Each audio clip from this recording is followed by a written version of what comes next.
আসসালামু আলাইকুম, আমি সুলতান। কেমন আছেন সবাই? আশা করি সবাই ভালো আছেন। আজকের এই ভিডিওতে আপনাদের সাথে আলোচনা করব, সেটা হচ্ছে গেমের সময় আপনাদের সাথে ডকুমেন্ট এবং মোবাইল থাকলে কি কি সমস্যা হবে এবং মোবাইল থাকলে আপনাদের মোবাইল কি করতে পারে। তাহলে আজকের এই ভিডিওতে আপনারা দেখতে পারবেন এই যে মোবাইলটা দেখান কি করতে পারে পুলিশরা। বলেন এবার এই ঘটনাটা হলো কিভাবে? আসসালামু আলাইকুম। আমি যখন বসনিয়া থেকে ক্রুশায় ঢুকলাম, আর দরকার পরে পরবর্তীতে আমাদের ক্যাম্পে মানে ওই যে জাগরা পার হওয়ার পর আমাদের ক্যাম্পে নিয়ে গেছে। ক্যাম্পে নিয়ে যাওয়ার পর ক্যাম্পের মাঝখানে আমাদের সবার মোবাইল নিছে আর কি। পরে মোবাইল নেওয়ার পরে আমাদের কয়েকজন মানে আমরা বাঙালি ছিলাম 4 জন, আর পাকিস্তানি ছিলাম মনে হয় 4 জন, 8 জন, টোটাল 8 জন। পরবর্তীতে পাকিস্তানি কি জানি মানে ওই ইংলিশ পারে না, ওইরকম পুলিশ জানি কি কোশ্চেন করছে পারে না বলে পরবর্তীতে সবার মোবাইল একসাথে নিছে। পরবর্তীতে যে আমার মোবাইল দেখেন একবারে মানে বাড়ি ভাঙ্গা ফেলছে, বুঝছে তার মোবাইল। এটা মনে করেন দামি মোবাইল থাকলে এটাই সমস্যা আর কি। কেউ মনে করেন এক্সট্রা মোবাইল নিয়ে আসবেন না, 2টা মোবাইল আনার দরকার নেই। পরবর্তী ডিএসএলএ অথবা কোনো অন্য মাধ্যমে আনতে পারবেন, অনেক প্রসেস আছে, কিন্তু একসাথে 2টা মোবাইল আনবেন না, দামি মোবাইল আনবেন না, কারণ আপনি গেম দিতেছেন, এটা লিগ্যাল পন্থায় না। আমরা মাইগ্রেন, হ্যাঁ আমরা এটাই আর কি। এই যে মোবাইলটা ভেঙে ফেলছে, অবস্থা খারাপ, একবারে ডিসপ্লে সব চলে গেছে। পরে এখন করতে হবে আর কি। এই ছিল কাহিনী। আর এক্সট্রা কোনো দামি জিনিস নিয়ে আসবেন না আর কি।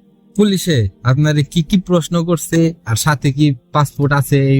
যে আপনার সাথে তো আর পাসপোর্ট আছে না, যাদের পাসপোর্ট আছে আপনি কি দেখছেন যাদের পাসপোর্ট আছে তাদের সাথে কি করে?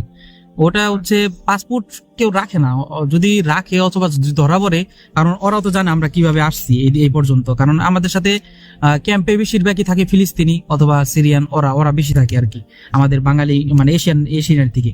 পরবর্তীতে ওদেরও পাসপোর্ট থাকে অথবা কেউ থাকে না, কেউ বেশিরভাগই নিয়ে আসে না।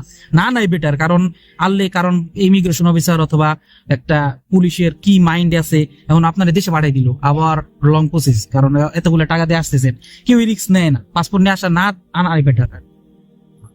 আর আমি যখন গেম দিছিলাম তখন আমার সাথে আর্মেনিয়ার একজন আসছিল, ওনার সাথে পাসপোর্ট আছিল, ওনার সরাসরি আর্মেনিয়া বাড়ি। হ্যাঁ এরকম করে আমি অনেক শুনছি।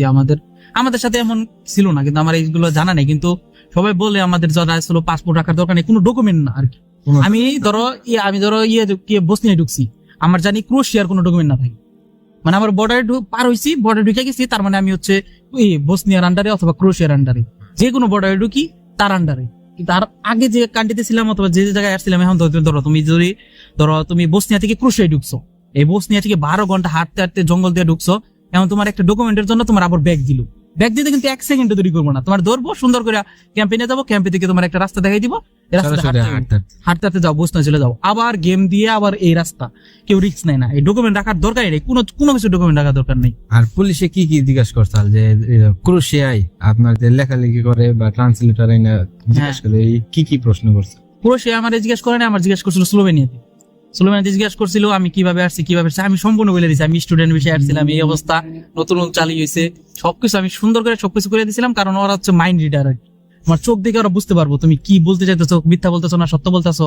আবার তুমি যদি বলো আমি ইংলিশ পারি না, একদমই পারি না, মানে ওরা খুব লিটল বিট, তুমি যদি নো, তাহলে তোমার সুন্দর করে আমি তোমার দেশে পাঠাই একটু কথা কই দিব, তুমি কিভাবে আসছো, তোমার কিভাবে কি সমস্যা, এগুলো যদি তাদের একটু বুঝাইতে পারো, তার কিচ্ছু করবো না, কিন্তু তোমার কিচ্ছু করবো না, তোমার একটা হ্যারাসমেন্ট করতে পারবো এর মধ্যে। এটাই চালাকি করা দাও। হ্যাঁ চালাকি করা, জিজ্ঞাসা করবো, যা জিজ্ঞেস করবো সুন্দর করে সত্য কথা, তুমি সত্য কথা বলবা, তুমি সব জায়গা থেকে বেঁচে যাবা। এটাই সব দেশে এরকম, কারণ ইউরোপ ইউনিয়নের একটা আছে, তোমার যারা এই যে কি বলে মানে ইলিগাল পন্থে আসে, তাদের শরীরে হাত দেওয়া যাবে না, এর জন্য মনে করো আমাদের সমস্যা। কিন্তু আমাদের এশিয়ার দিক দিয়ে এই ঝামেলাটা প্রচুর, তুমি বর্ডার ক্রস করবা তাহলে গুলি করে মেরে ফেলবে, এইরকম। এদিক দিয়ে আবার এইগুলা না, ওদের অনেক আইনগুলো ভালো। যাই হোক, এটাই ছিল আপনাদের সাথে মূল তথ্য। আপনারা চেষ্টা করবেন না যে কোন ধরনের ডকুমেন্ট, পাসপোর্ট, দামি কিছু আর কি, স্বর্ণের চেন অথবা যে কোনো কিছু হইতে পারে, এগুলো আনার চেষ্টা করবেন। হ্যাঁ যাই হোক, আসসালামু আলাইকুম।